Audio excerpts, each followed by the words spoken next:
La revolución científica. Galileo y Newton. Introducción.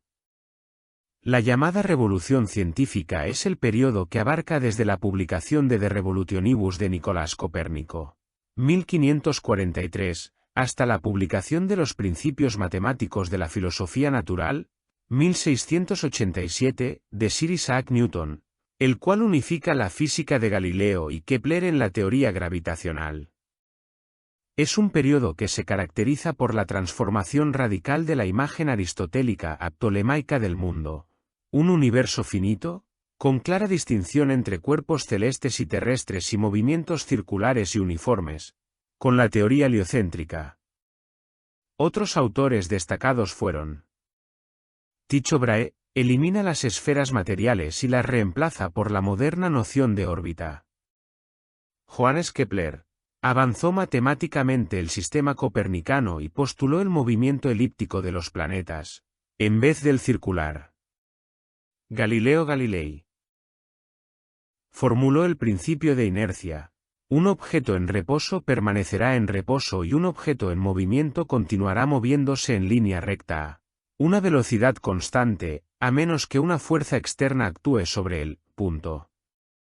Y derribó el mito que distinguía la física terrestre igual a celeste. Galileo casi fue condenado por la Iglesia por defender el sistema heliocéntrico y la idea de que la Tierra no se queda quieta en el universo.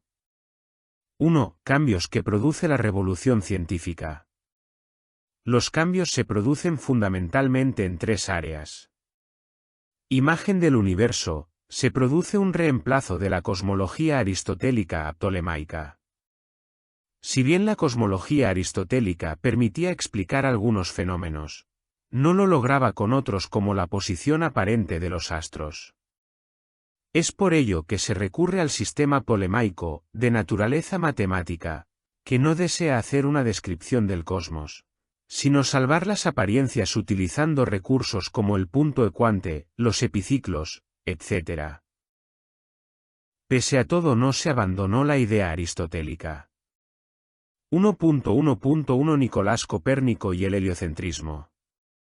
Nicolás Copérnico, 1473-1543, fue un polímata polaco renacentista conocido mayormente por desarrollar la teoría heliocéntrica.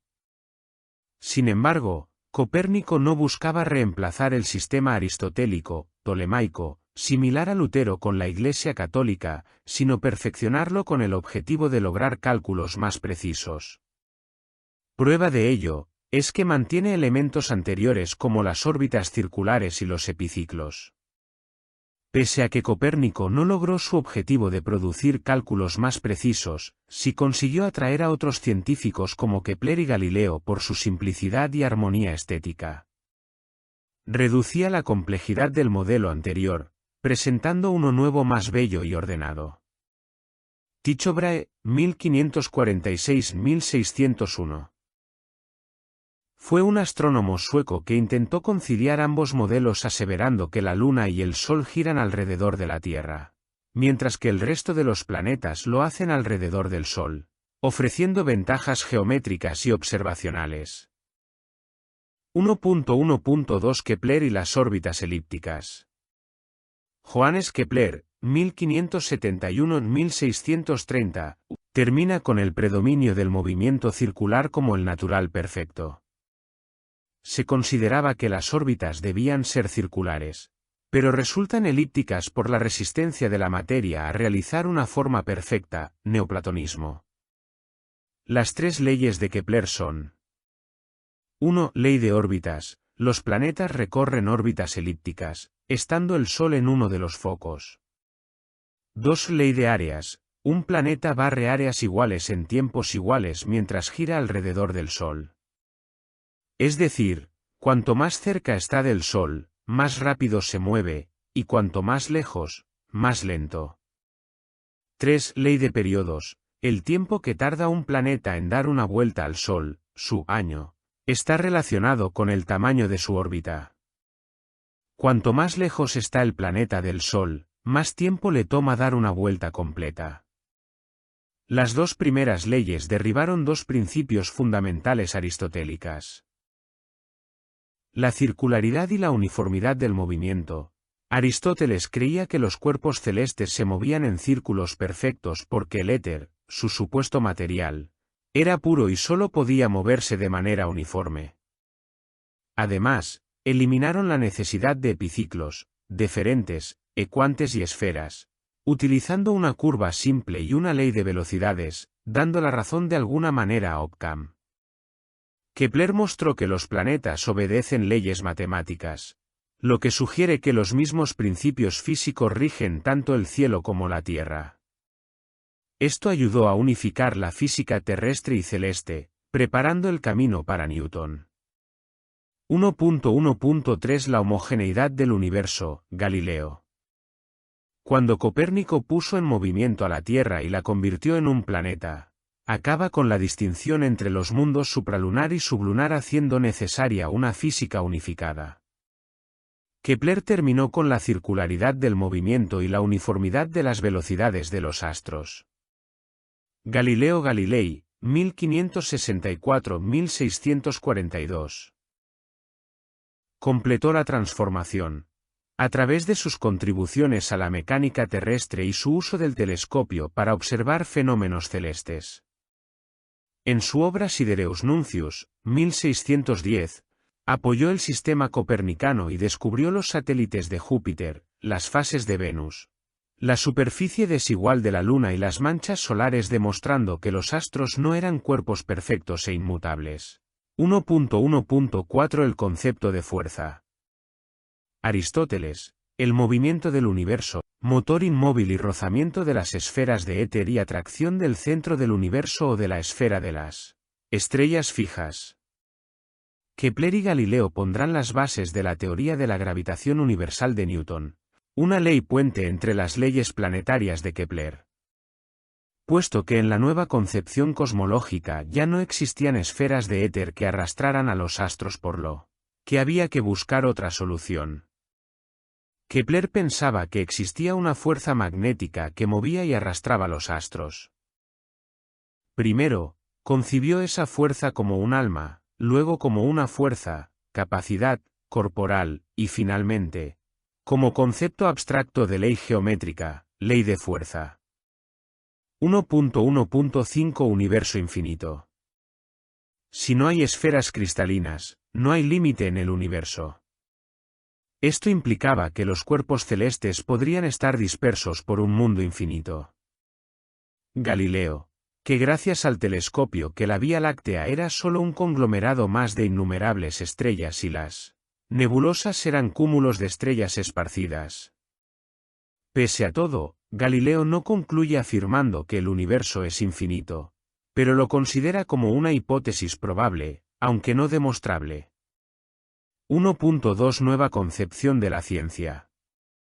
La transformación anterior también se debe al ideal platónico, pitagórico de la matematización de la naturaleza. Esto reemplazó el organicismo y teleologismo por una suerte de mecanicismo, una tendencia científica que consideraba el mundo como una máquina, particularmente un reloj como lo concibió Nicolás de Oresme. El mecanicismo revivió a Demócrito y su teoría atómica con los átomos en movimiento, donde materia y movimiento son parámetros suficientes para explicar el universo, sin ningún elemento adicional como fin o formas. Tanto Kepler como Galileo eliminaron las cualidades secundarias considerando como reales solo las cualidades primarias: calor, frío, humedad y sequedad. Galileo, por ejemplo, explica el calor como el movimiento de partículas que produce sensaciones en nuestros sentidos.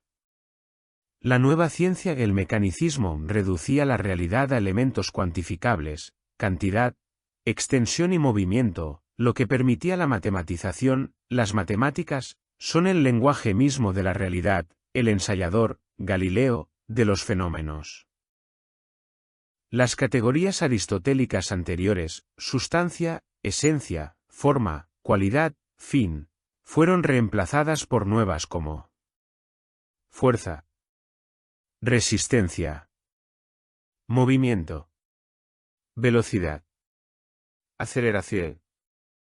Espacio, se identifica con el espacio geométrico. Tiempo, se convierte en una cuarta dimensión, debido al movimiento. El objeto se desplaza en el tiempo por lo que, en función del parámetro tiempo, el objeto se hallará en unas coordenadas o en otras.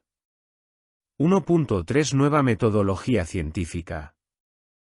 Tiene sus antecedentes en Arquímedes y Euclides y más cercana temporalmente, en Leonardo da Vinci y la Escuela de Padua, a la que pertenecía Galileo. Se atribuye este nuevo método a Galileo Galilei. Se aleja de la metodología aristotélica, utilización de la inducción simple que llevan a generalizaciones injustificadas a partir de la experiencia silogística. Ejemplo aristotélico de inducción aplicada al conocimiento. 1. Observamos que el fuego quema la madera. 2. Observamos que el fuego quema el papel. 3. Observamos que el fuego quema la tela. Conclusión inductiva, el fuego quema los materiales combustibles. Después, esta conclusión podría usarse en un silogismo deductivo. 1. Premisa mayor, inducida: el fuego quema los materiales combustibles. 2. Premisa menor, la paja es un material combustible. Conclusión deductiva, el fuego quema la paja. Además, los aristotélicos constantemente utilizaban el argumento de autoridad. 1.3.1 El método de Galileo, hipotético, deductivo de resolución y composición. El método de Galileo, hipotético, deductivo. Los principios fundamentales son: la autoridad de los antiguos pierde valor. La simplicidad de la naturaleza, principio de economía. La naturaleza no multiplica sin necesidad las cosas. Se sirve de los medios más fáciles y simples para producir sus efectos. Nada hace en vano.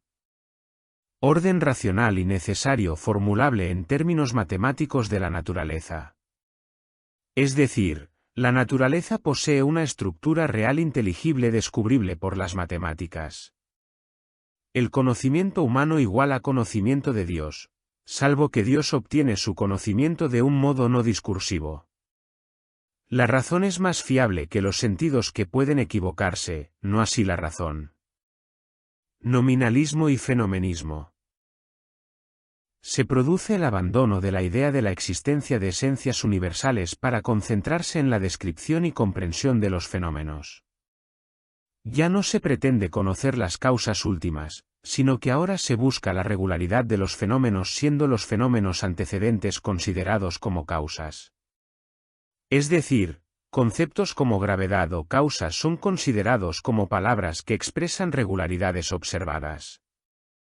Este método combina experiencias sensibles con demostraciones matemáticas, situándose entre el empirismo inductivo de Francis Bacon, una generalización a partir de casos particulares, que permite hacer afirmaciones sobre todas las entidades de la misma clase, y el racionalismo deductivo de Descartes. De principios generales no avalados por los sentidos se alcanzan conclusiones aplicables a casos particulares. La experiencia es el punto de partida. Pero esta experiencia es analizada racionalmente e interpretada matemáticamente, lo que, según Galileo, permite una reconstrucción ideal de los datos empíricos. Los experimentos están dirigidos por la razón, pueden ser tanto físicos como mentales, experimentos mentales, y utilizan aparatos de medición. El método de resolución y composición de la Escuela de Medicina de Padua. Galileo se inspiró en este método para crear el suyo propio. Estos son los pasos. 1. Resolución. Se analiza el fenómeno a estudiar y se lo reduce, o resuelve, a sus propiedades esenciales, desechando todas las demás. Se opera, pues, una especie de abstracción en el fenómeno dado. 2. Composición. Se construye una hipótesis de carácter matemática que enlaza los elementos a los que se ha reducido el fenómeno. A continuación, se deducen matemáticamente las consecuencias de esta hipótesis. 3. Resolución experimental. Se pone a prueba la hipótesis a través de experimentos que verifiquen la veracidad de las consecuencias deducidas de la hipótesis. Lo que se comprueba no es la hipótesis, que es en sí misma no verificable. 2. La nueva ciencia de Galileo, la dinámica. Galileo criticó que si bien el movimiento había sido estudiado desde tiempos muy antiguos, sus propiedades apenas habían sido observadas o demostradas. Su interés por las propiedades del movimiento en sí, sin importar causas del movimiento o su detención. Con tal fin en 1638 Galileo publicó consideraciones y demostraciones matemáticas sobre las dos nuevas ciencias. Estática, sigue la estela de Arquímedes. Dinámica, original de Galileo. En ellos analizó diferentes tipos de movimiento. Movimiento uniforme, movimiento con velocidad constante. Dos partículas cualesquiera en intervalos iguales de tiempo recorrerán la misma distancia. V igual a E barra diagonal T. Movimiento uniformemente acelerado, caída libre. La aceleración es constante por lo que el aumento de velocidad cambia de manera uniforme. V igual a asterisco T. Movimiento de los proyectiles. Descubrió que los proyectiles trazan una parábola, la cual explica como una conjunción de movimientos que afectan al proyectil, el MU y el MUA.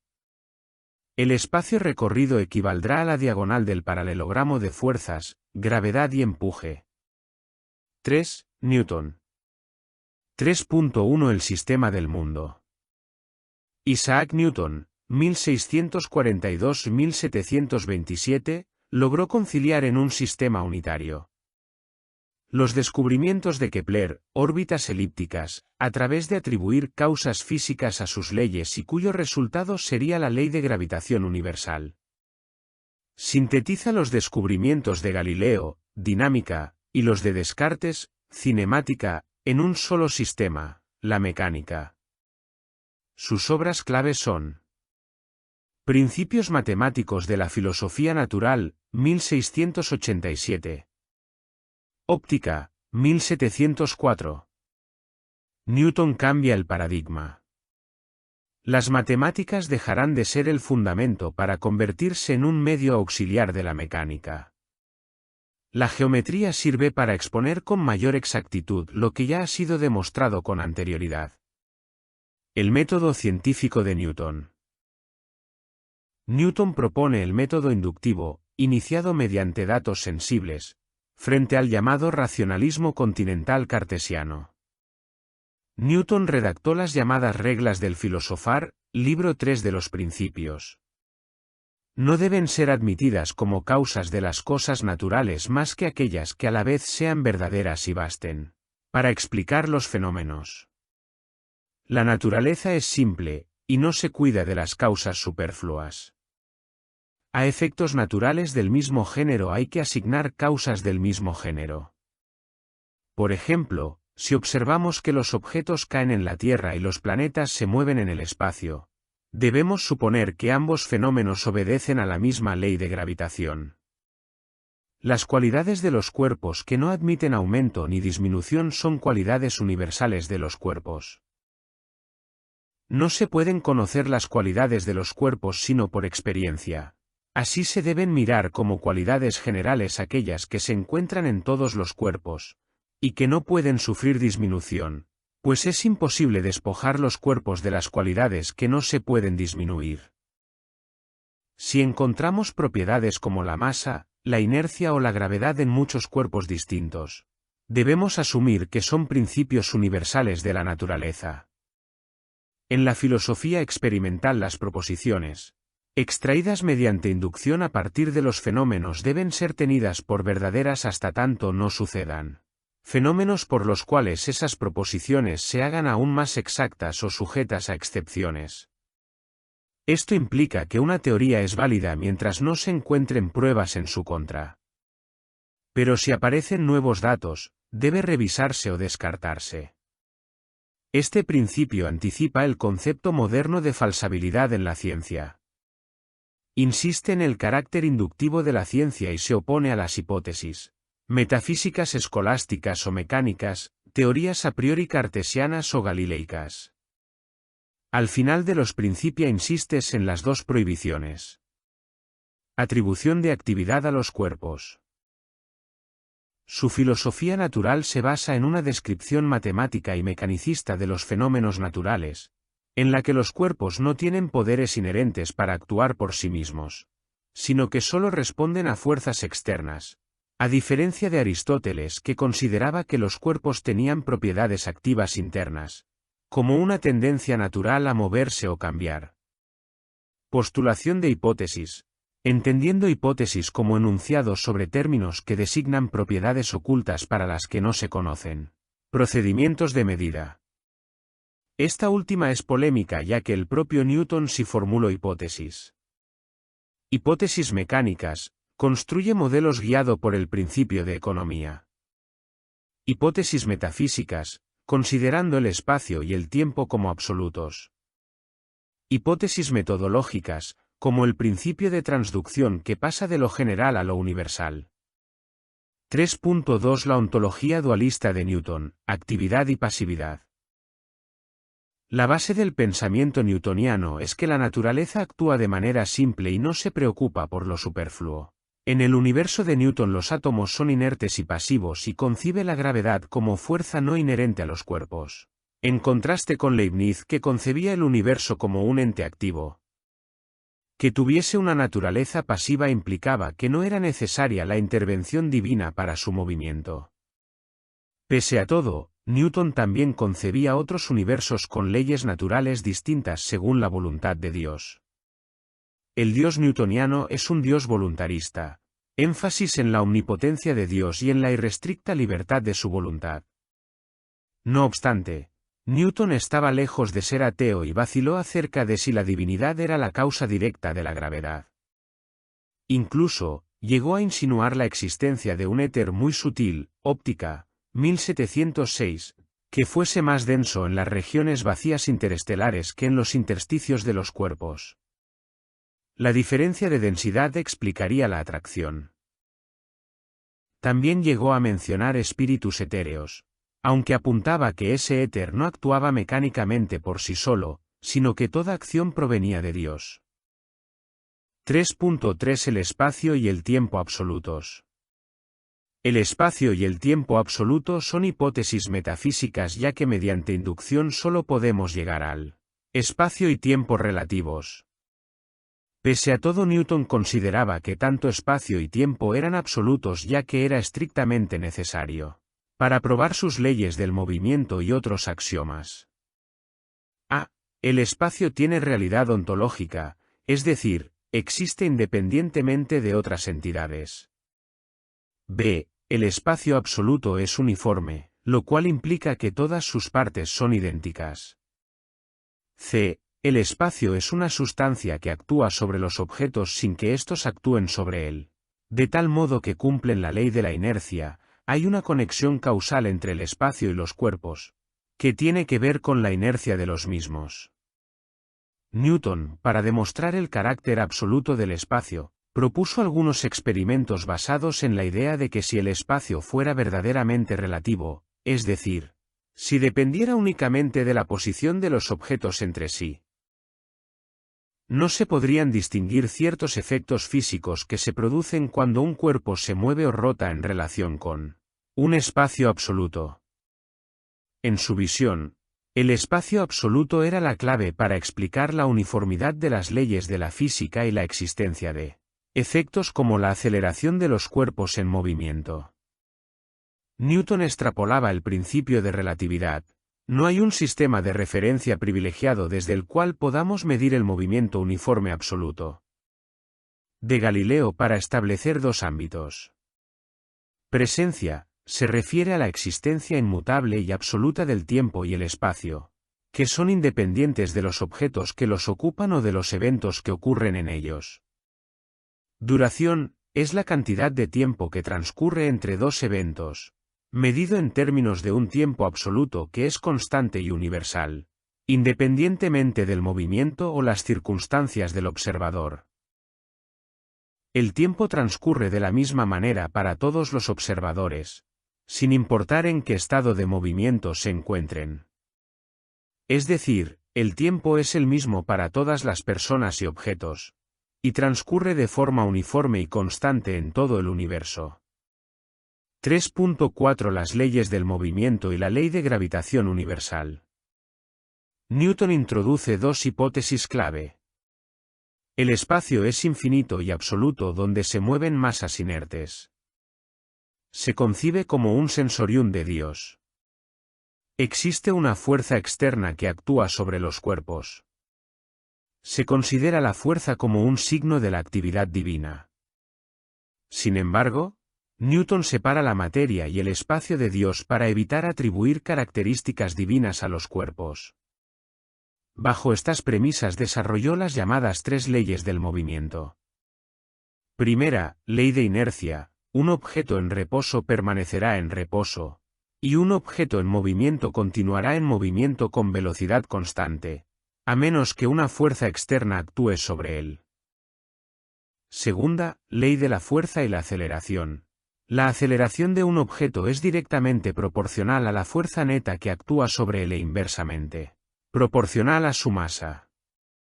F igual a m asterisco. A esto significa que cuanto mayor sea la fuerza que se le aplique a un objeto, mayor será su aceleración, pero si el objeto tiene más masa, su aceleración será menor para una misma fuerza aplicada. Tercera, ley de acción y reacción: por cada acción, hay una reacción de igual magnitud y en sentido opuesto. Esta ley establece que las fuerzas siempre ocurren en pares. Si un objeto ejerce una fuerza sobre otro, el segundo objeto ejerce una fuerza de igual magnitud, pero en dirección opuesta sobre el primero. Por ejemplo, si empujas una pared, la pared te empuja a ti con la misma fuerza, pero en dirección opuesta. Estas fuerzas siempre ocurren simultáneamente y son iguales en tamaño, pero opuestas en dirección. Newton, en lo relativo al movimiento, distingue entre dos tipos de fuerzas. Fuerza incita: inercia conserva el movimiento. Se refiere a la propiedad natural de los cuerpos para continuar moviéndose en línea recta a una velocidad constante, en ausencia de fuerzas externas. Fuerza impresa: provoca cambios en el movimiento.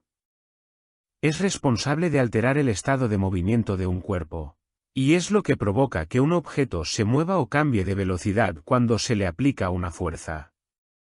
Dentro de esta encontramos o fueras centrípetas, un tipo de fuerza que explica el movimiento de los planetas hacia un centro determinado. Ambas fuerzas actúan en contacto directo entre cuerpos. En base a todas estas fuerzas, Newton concibe la ley de gravitación universal, la cual establece que todos los cuerpos se atraen mutuamente con una fuerza proporcional al producto de sus masas e inversamente proporcional al cuadrado de la distancia entre ellos. La ley de gravitación universal explica. No entra en contradicción con leyes y principios anteriores. Explica las tres leyes de Kepler: movimiento de los planetas. Explica el movimiento de caída libre de Galileo. La ley que explica el movimiento de los planetas es la misma que la que causa la caída de las piedras, unificando la teoría física que consigue explicar tanto movimientos celestes como terrestres. Newton no tenía claro qué era exactamente la gravitación universal, pero sí sabía que obedecía a una relación matemática, siendo la culminación de la revolución científica centrada en la búsqueda de relaciones matemáticas entre objetos en lugar de sus propiedades últimas. 3.5 Críticas al universo newtoniano. 3.5.1 Crítica de Leibniz. Gottfried Leibniz, 1646-1716, criticó a Newton por convertir el universo en una teofanía, una manifestación de Dios, continua, que requería la presencia constante de Dios para conservar y reformar el universo, que estaría en degradación continua. Por otro lado, sostenía que el espacio y el tiempo son relativos y solo tienen sentido cuando están vinculados a los objetos y eventos que los ocupan. Según Leibniz, No se puede hablar de un espacio o tiempo independiente de las cosas que suceden en él. Creía que el espacio no era un escenario vacío donde se desarrollan los eventos, sino que era una relación entre los objetos. El espacio existe solo porque los objetos están dispuestos de una manera particular, y el tiempo es el modo en que estos objetos se suceden. Con respecto a la fuerza de la gravedad, Leibniz se opuso a la idea de una acción a distancia sin un medio físico. Creía que todas las fuerzas debían tener un mecanismo que explicara cómo se transmiten. La idea de una fuerza invisible actuando instantáneamente sobre los cuerpos a través del espacio era incompatible con su visión, que defendía que las interacciones deben estar mediadas por algo concreto.